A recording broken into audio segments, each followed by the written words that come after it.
Ladies and gentlemen, boys and girls of all ages, welcome to the most amazing interview show on the Information Superhighway! Now zooming to you live and simultaneously from two secret studio bunkers in dual time zones, located somewhere south of Alaska, east of Area 51, north of Guantanamo. And if I give you one more clue, we'll all be in deep trouble. It's the amazing twin namesakes separated at birth, the two most famous guys not in witness protection. It's Coffee with Jim and James!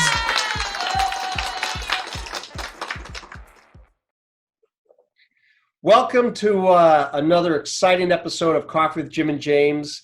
A big shout out to our LinkedIn community. We welcome you all. Okay, as I usually do every week, a little hint about today's special guest. Some things we might find out today. Were they separated at birth? Are they in secret bunkers north of Guantanamo, south of Alaska, near Area 51? Are they two of the most famous people not in witness protection? That one's a tricky one. Always joining me is my partner in crime, my brother, Mr. James Cross. James, how are you this fine and beautiful morning, sir? I'm good. Excited about today's episode. I put on my good hoodie. You know, Jim, right. One of the first things I remember about you is every time I saw you out in the industry, you were wearing your white button-up shirt. Yep. Maybe I'm buttoned a little too far. Starched jeans. You know, you didn't waste. So if you know anything about Steve Jobs or Mark Zuckerberg and other people like that, they've went down that path of where they technically have a personal uniform. That way, and the mindset behind it is that you don't have to put any thought every day or share that space up there. You can use it for other needs on what you're going to wear, right? So I'm telling you, I've embraced the EWN hoodie. You might have seen it on different episodes, but if I can get that across with HR, I think we have found my uniform. But no, yeah, today is going to be just like that, diving in a little deeper on Jim and James. So what we realized was Jim and I were talking about it, and there it is, Jim and I. That's an Easter egg of every episode, I think, when I say Jim and I. Yep. We talked about the fact that actually we were inspired by our last guest, Roger Cox, who we learned a lot about Roger that even Jim and I didn't know. And what we realized was that we hadn't done the same for ourselves.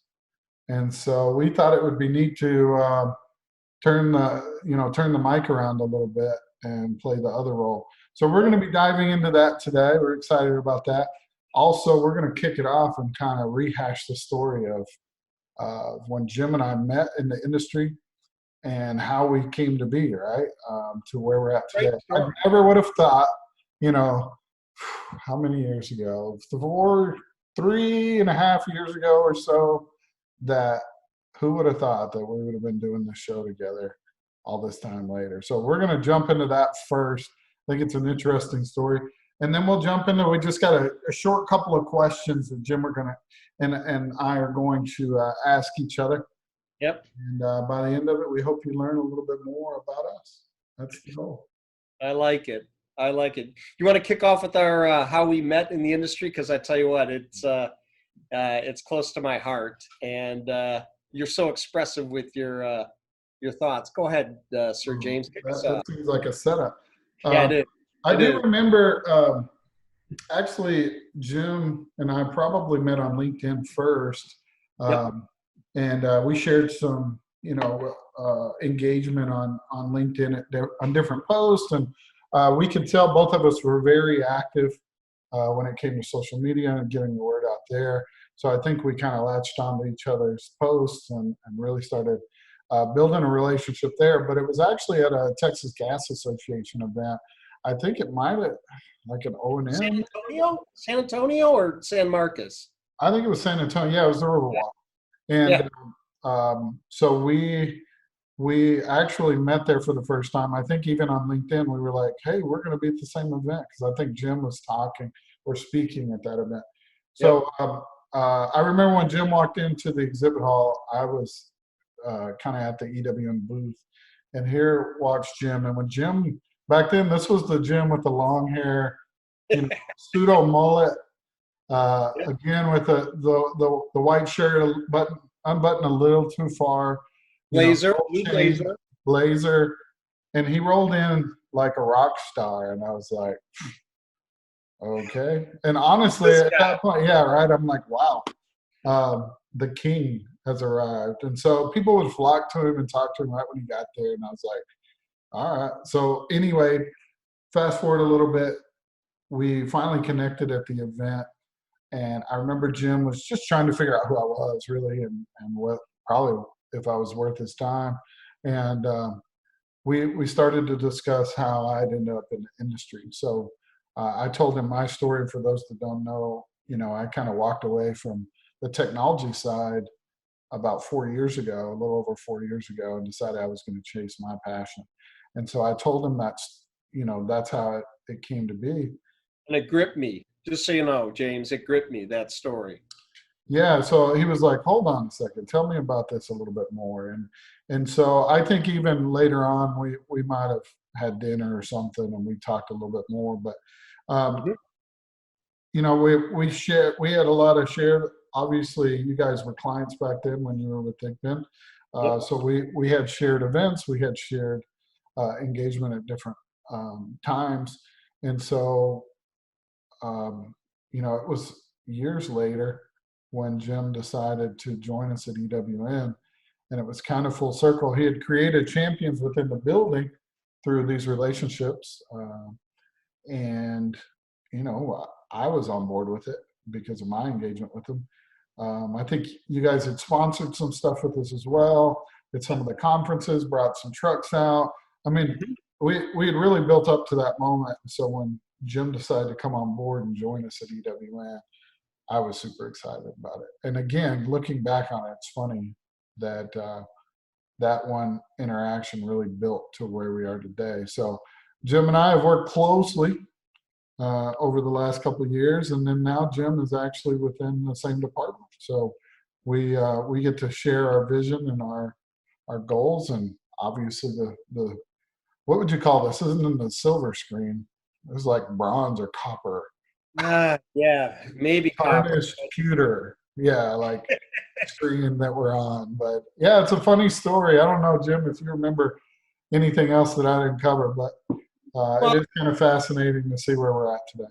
no, you hit it, and it really goes. If you take it off the surface and dive down deeper, it goes into one of my passions, and that's meeting people and getting to know people, having a relationship with people, and understanding them and who they are as a person. Because I travel all throughout the country, and when I see somebody for the second, 10th, 20th, 50th time, I want to. It's business, but it's not just business. We're in this world for many different reasons, and it was just learning more about you, and some of that stuff just as you said, just drew me in, and I loved that, and it still is very close to my heart every day. But I just mentioned one of my passions, and I think that that's something to really hit on for a second, because we are human beings, and we're unique. As much as I almost think of James and I as yin and yang. Like there's some stuff that James does that just blows my mind, blows it away. And then I come in with some of the industry stuff and say, this is what a typical oil and gas guy, and I've been in the oil and gas world for 20 years, does. But James, let me throw something at you, because I mentioned one of my passions. If somebody were to walk up to you like I did for that first time and say, what are your passions in life, whether they're personal or business, how would you answer that? Man, just right to the heart, Jimmy. He just went right to it. Just I not, did. not like.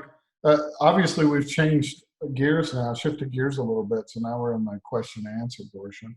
We couldn't have started with like, what's your favorite ice cream or something, just straight for James. What's the meaning of life? Look, it may sound funny. I've thought about this a little bit. because people ask me this all the time. Obviously, I have a love for design and branding. I really enjoy figuring people out and what drives them to make decisions and so forth.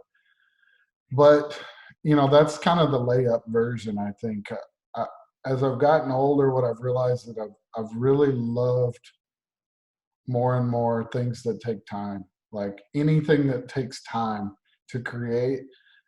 If you could have a passion for passion, I just love seeing passionate people put their heart into stuff.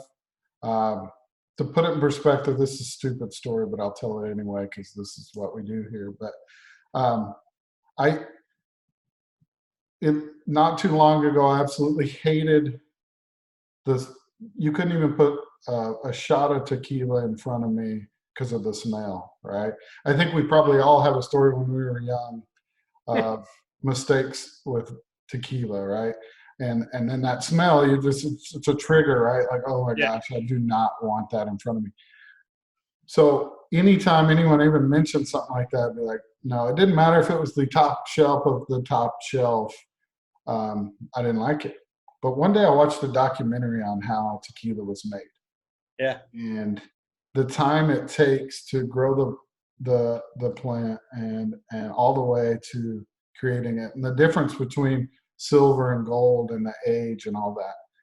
And after watching that, I thought, wow, from seed to seal, that's a crazy story to make something like that. And I had a respect for it. Now I'm not a respect like I'm going to run out and slam a bottle of tequila, but understanding that it takes 7, maybe 12 years to make some of that stuff is amazing to me. Yeah. And that's a stupid example of it, but I just love seeing passion and when people really lean into things and are able to discover and go to another level with it, I think is probably where my passion lies. Not like in business, it's a little bit different for me. That's like on a personal thing. I love artisan everything. I love crafts, all that. When it comes to business, I think my passion, I love leadership. It excites me. There's always something new I can read. I love thinking that we're shaping the next generation of leaders. Yep. There's a book from Todd Henry called Herding Tigers, and it's about managing creative and leading creatives. And he finishes the book with the thought of be a leader that makes echoes, right? That's and a good word. it struck such a chord with me because what good is a leader if it ends when you're gone, right? It's the wrong mentality. And they say you're not a leader until you make a leader that can make a leader, right? And that's what drives me really in business, man. I want people to know they have a voice. Cindy Mitchell mentioned it on our last, or when we had her on a while back. Yep. And she said, people just want to be seen, right? Yep. And I think back of early in my career when I was part of teams that I wasn't seen and how frustrating it was because I thought I had great ideas and nobody was listening. I think that there's a place for everybody and their voice, and that, like in business, being able to drive that is a passion of mine. I want everybody to be seen, heard, and have the spotlight for their strengths in life and in business. Right? So that was big. How's that for a tangent? Well, but that is you, and sometimes it's hard to sum yourself up. But if I were to describe you, I would have described it the same way, probably not as eloquently as you did, but in the same thing, because you are very passionate about wanting people to make sure that they are heard. And I see that every day in your actions. And it can be very subtle, like, oh, hold on a second, wait a minute, explain a little bit more, and observing this, it's really a great trait. And it's something, it almost goes back to the TGA thing, like my passion, for everybody that knows me, my passion is people, whether it's family, friends, industry. I was going to ask, that was the next set. So you set yourself up. Huh? Did you see how I did that? I was So a let me do little. it. Don't steal my thunder, Jim. What is your passion?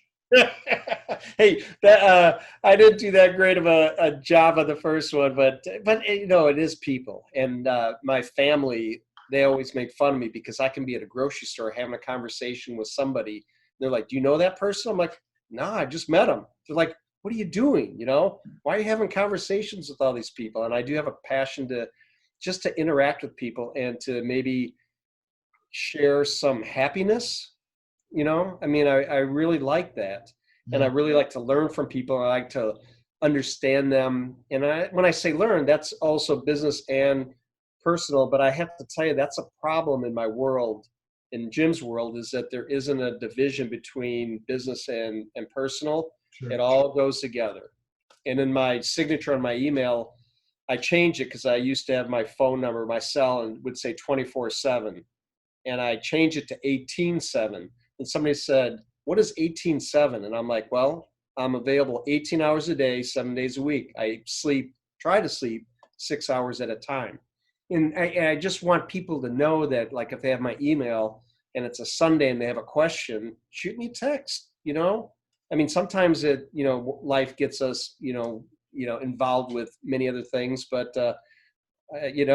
how many times on a weekend or a Monday morning have I come back to you and say, "Hey, I had a great conversation with, Walter from California, from, Dennis from North Dakota, wherever." And it just, we meld personal and professional life. And I just really like it because I view, like Chad from Upsco called me the human switchboard, where I connect people. People will call me and say, "Hey, do you know anybody that does X, Y, and Z?" I'm like, "I do. I got a guy." And it's not like I'm endorsing anybody, but I just connect two people up and let them do it. It might be something as simple as a personal thing, or it could be something as big as we have an undertaking with our company and we're putting this pipeline in and yada, yada, yada. So that's probably one of my biggest passions. And again, I have to emphasize family and personal. I mean, they're so important to me. Family's everything to me. It I can really is. see that. All right. I'm gonna go right into another one. You got the microphone. You got it. All right. All So right. along the same lines, who or what motivates you? Well, that's interesting. Well, um, interesting. I would say, oh, that's a hard one. I Besides our, struggled with this a little bit. So obviously, everyone knows that we at least had access to these questions before, so yep, we could yep, formulate some kind of response. We yeah, did workshop the idea of just coming in here completely cold and not knowing the questions, and we decided down the road, maybe once a quarter or so, we'll do a rapid fire, like, you know, you won't know the questions. Here's 25 questions. Give me your gut. those will be Uh, fun. these we knew were a little more important, and it really did tell our story. So, uh, Yep, a little bit of time to think about it, but who or what yeah. motivated? Well, I tell you, and I was kind of pausing there for a little bit. Like people sometimes also say, if you can go back in history, who would you meet? What person would you Right. meet? I thought about that question, but it's Mhm. such a loaded question. Oh, Well, my answer has to be the one person that also motivates me every minute of every day, and that's Jesus. So I okay. will say that, bar none. Six. Um, and I would also say too, in the world, everything from I know, like, I work very hard for my family, and so when I work a lot of hours and I can't spend time with the family, but I'm doing it because I'm working for my family. Good. I'm working for them, so they motivate me. Leaders in the community motivate me. When I say community, let's just say, people, from out. When I say community, industry, energy industry, there's so many people that I learn from. People that are, CEO level, all levels, and I get motivation from a lot of folks. So that's kind of. So you kind of stole my thunder a little bit, just a little bit, but that's okay. Uh, Jump in, yeah. jump in. So my family motivates me too. Yeah, that's my big driver.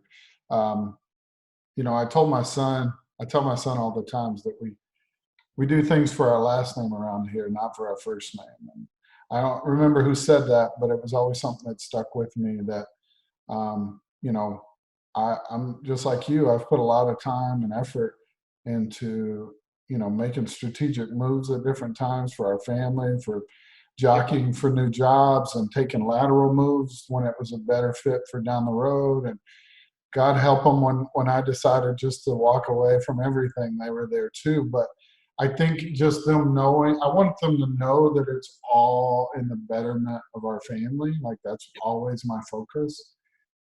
And, in business, it's probably a little bit different for me. This is going to sound wild. And I've thought about this a lot. And I love over delivery. Okay. Yep, you It do. sounds silly, but Oh, you do. if I go and get coffee and they go an extra mile for me, that's the kind of service I want in my life. Not because I feel entitled that it should be that way, because that's what I want to provide as well. And I don't care if it's internal or external customers. I want to over deliver in every facet that possible. I love the little touches, the little things are the big things always with me. And I like when people get in the minds of others and really figure out how they're going to feel. They've soul searched it and did something above and beyond. Care packages, handwritten notes, all those things are so important when I look at character as a whole.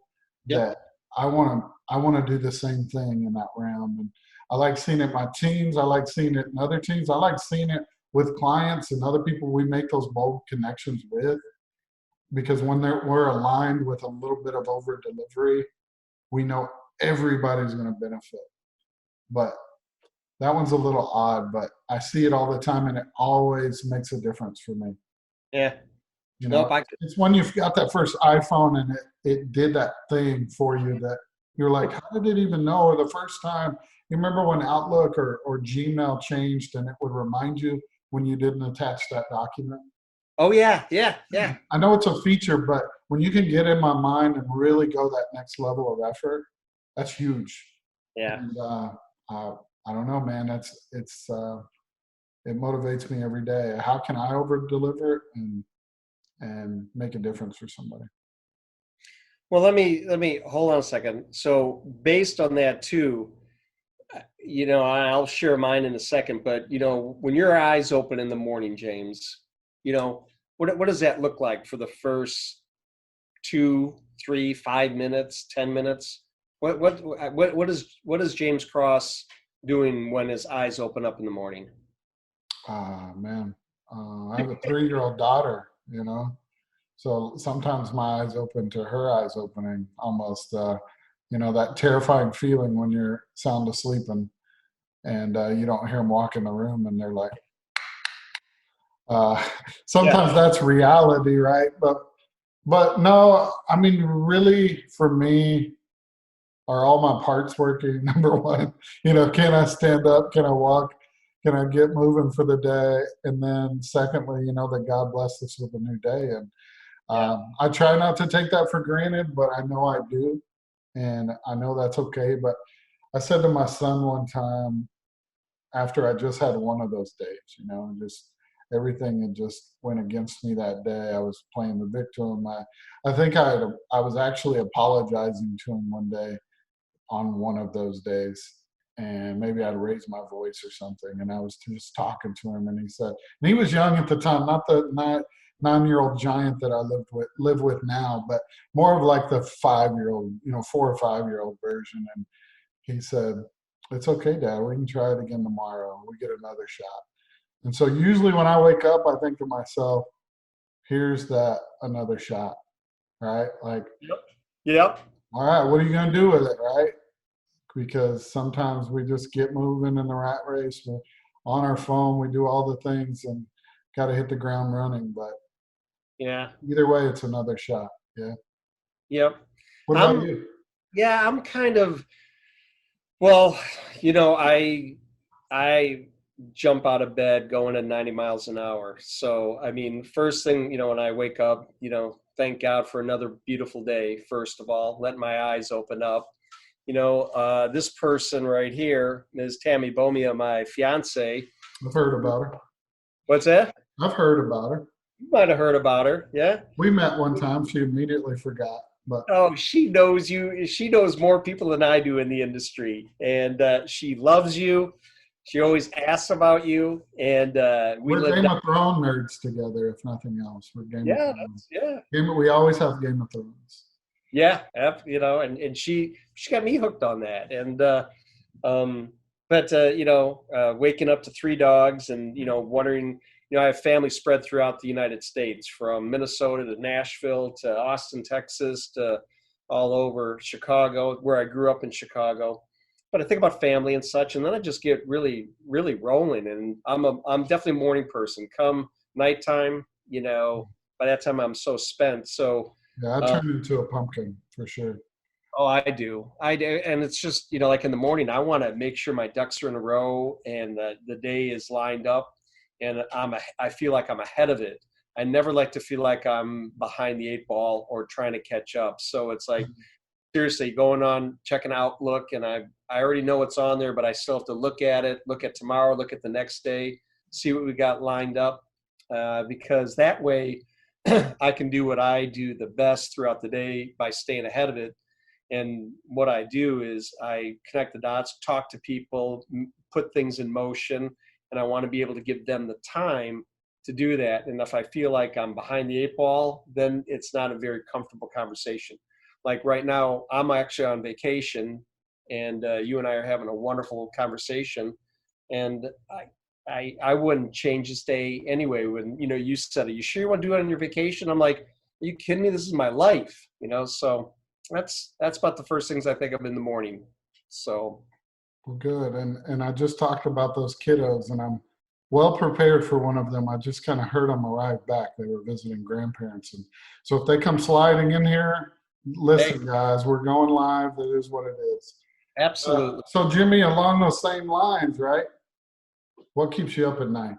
Everything does. I generally sleep 2 hours at a time, get up throughout the night, and no old jokes here. I am a father and grandfather, but it's the mind doesn't stop.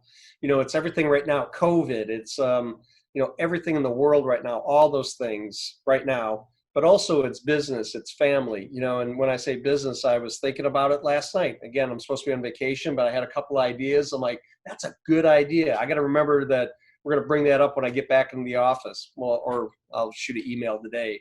But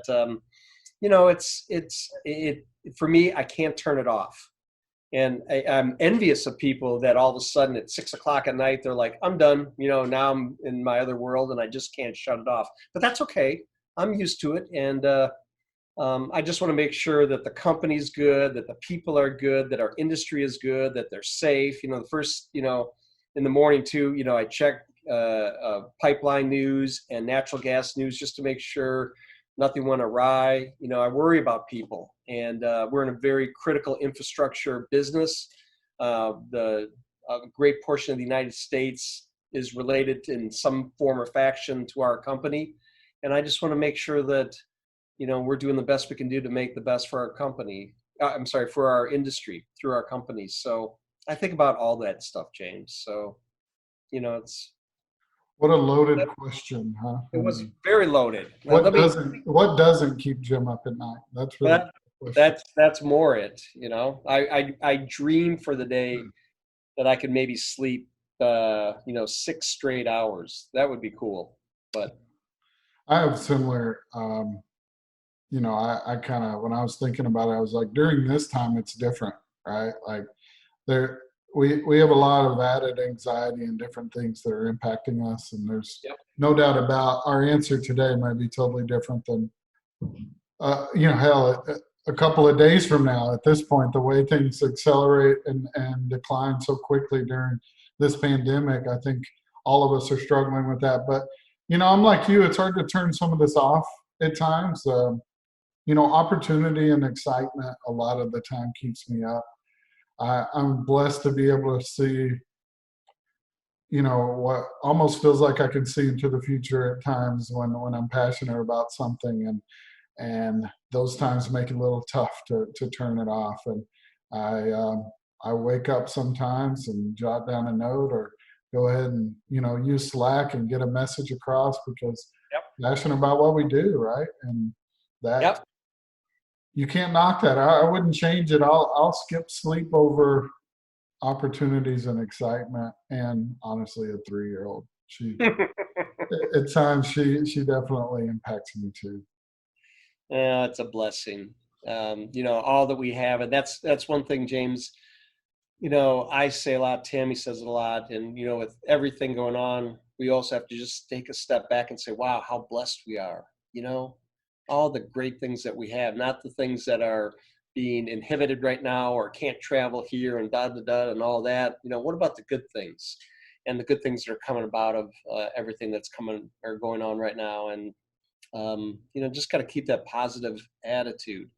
And I find that, especially like you and I, when we talk, after our conversations, I'm always like, all right, yeah, that's what I needed to hear, Fired up, yeah. And you can tell when it's a difference between, when it's contrived like pep rally style, and Oh yeah, when yeah, you just have a general disposition towards positivity, I think makes a big difference. yep. Well, in your world though, and when you look back over the years or even now, what's been the biggest influence, in your life, James? You've kind of hit on a few things already, but if you were to say, and when I say influence, it could be influencer or influence. And I want to make sure that there's two different things. So, because I have a couple different ones I'm going to hit on. So I want to throw that at you. Um, yeah, I thought about this one a lot too, because,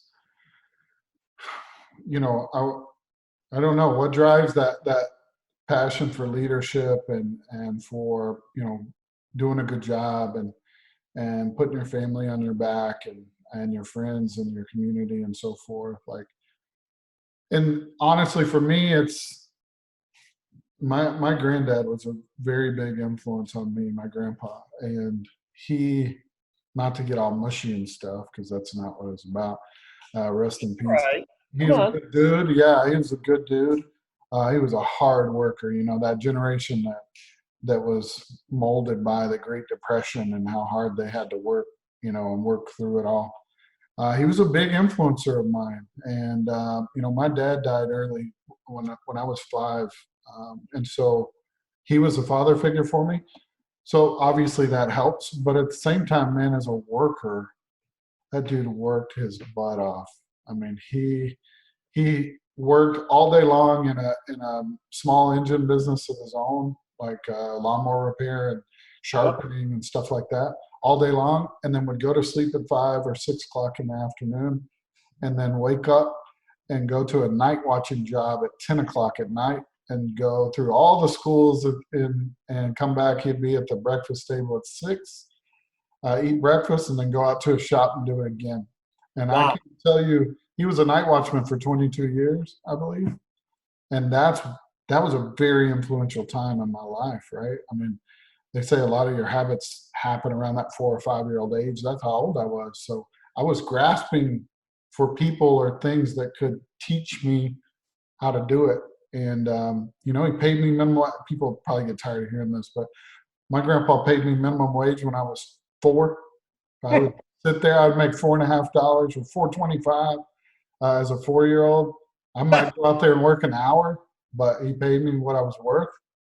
And that set a tone with me as well, Yeah. because um, that's how I live, and that's how I manage and lead teams as well, is that same influence. And then secondly, my mom is amazing, still is amazing, kindest heart in the world. My leadership heart comes from my mother without a doubt. You can imagine how awesome she was of an influence.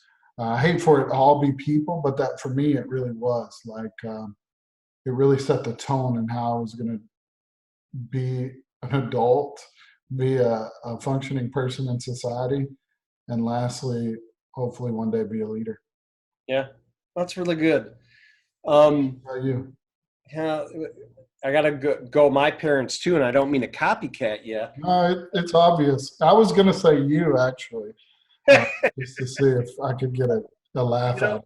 But I actually have 3, so I'll do mom and dad. So dad, though, growing up, he had his own business, so worked 6 days a week, sometimes 7. I would get up as a kid in the morning, he'd already be gone. I mean, he would literally leave the house like at, 4:30, 5 in the morning, come home at dinner time. And so it used to bug me probably a little bit, like, oh, I never get to see my dad in the morning. Then on the weekend, on like a Sunday, he would be up and at him too. And he never slept in. And as a kid, especially when I was a teenager, he would expect me, chop, chop, let's get going. And all of a sudden I'm like, I like to sleep in. He's like, no, we got to do this, this, and this. And I think those work ethics, the ones I talked about earlier before, where I want to get up and get my day going, that's my dad. That's me. Yeah, That's my that dad. generation, as far as work ethic, unstoppable. Like, Oh, yeah. And he's there like, will never be a generation like it. no, there won't. And he was like, Challenge you, generations, all of you. There will never be one like it. Prove me wrong. no, it's true. And, I just thank him for getting that instilled in my head, because his idea was we can relax at the end of the day when our work is done. Doesn't matter what day it is. And then, mom, because dad was always working, was kind of the emotional, spiritual, wrangled me and my brother up and, did us. But the third influencer, so mom and dad, but, and this is a hard one, and it may sound corny, but my industry is my third influence or influencer, how you want to look at it. And I get influence every day. Such a suck up to the industry, by the way. But Of course you're going to say that. yeah. Why don't you name drop while we're in it? Just Jeez. not to leave out the following. Yeah, but I mean, that list would be this long. I mean, it's, I'll throw Tammy in there right now, because, we're in quarantine. Smart man. We're in, we're in Florida, South Florida, working together, both in the energy industry, both in different segments of it, in one house where, when do you have a video call? I have it at 10:30. Okay, you take the video room, quote unquote, the master bedroom. I'll do this. But it's kind of interesting and neat because, I'm talking about things in the industry. She's talking about separate things. And it's almost like being at a trade show or a conference where you can just kind of like bounce ideas off somebody. Yeah. So, she's a huge influence and influencer in my life. So if I didn't give her a shout out, you know what? Mm-hmm. I'd be hearing about it. Yep. So she's probably going to say, like, you didn't mention my name again. Did you bring me only up? 6 times this time. Yeah. There's an over and under, and it was 4. So, well, Jim, I think we've learned quite a bit, and I say we, and I'm included in that today, about Absolutely. really what drives both of us, and I hope our viewership appreciates that, especially in the times that we're in. Kind of knowing where someone's head and heart is helps us to better connect, and Yep. hopefully we've provided that today. I've learned a lot about you, Jimmy. Now it explains a lot. And I learned a lot about you, and no, it was great just doing this. It's kind of fun just to open up and let the thoughts flow. So. All right. Well, as we always do, thank you so much, everyone. Oh, can I close this out? Can I do a typical close out? Do it. All right. We want to thank our special guests this week, Jim and James. Can't thank you enough for both you guys giving us your time. We learned a lot about you today. And to our LinkedIn community, being serious, please, if you want to connect with us, hit that connect button. We want to connect with you. Send us a message. If you want to be on the show, send us a message too. We would love to have a conversation to see where that would go. Coffee with Jim and James is a sustainable entity. We are going fast and forward with this, and we look forward to having more unique guests, maybe more unique than you and I, James. So with that, I will say so long. James, you want to say so long too? Yeah. Thank you, everyone, for your time, and look forward to staying connected moving forward. So God bless everyone. God bless this industry. Amen.